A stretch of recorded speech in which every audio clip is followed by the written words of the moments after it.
Alright, so for number 19, we have some information, and we're proving that these two triangles are exactly the same shape, same size, or congruent.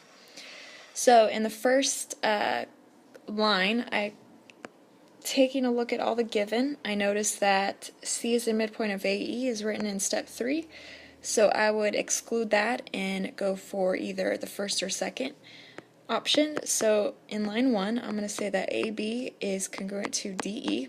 Those are side lengths, they're given, and before I move on, I should put a tick mark on AB because it's the same size as DE. The second line says AB is parallel to DE, so that's given.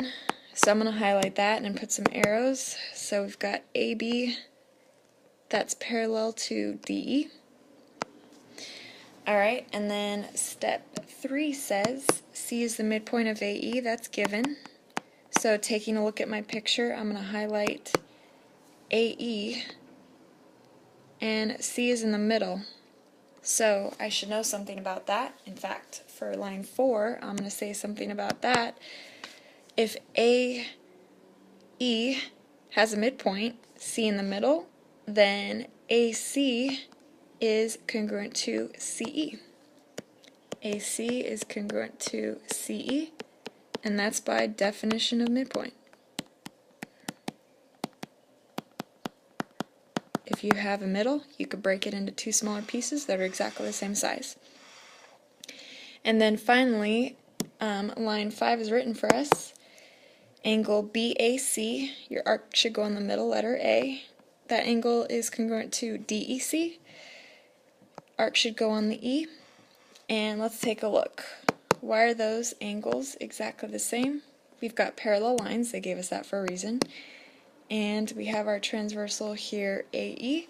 There's really two transversals, BD or AE, but the ones that include the angles, A and E, would be the transversal AE.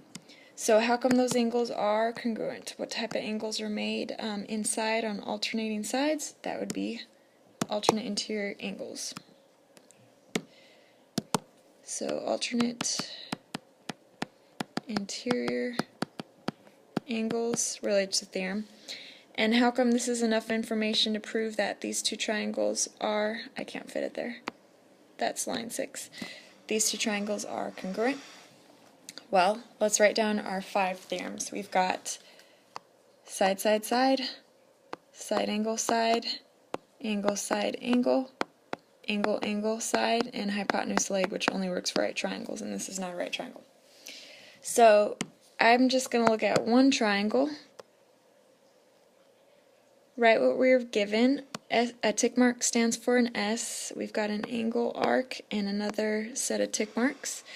So starting at any corner, read off what you have. You have side, angle, side, or starting here, going the opposite way, side, angle, side. So the angle is in between the two sides, so this would be by side, angle, side.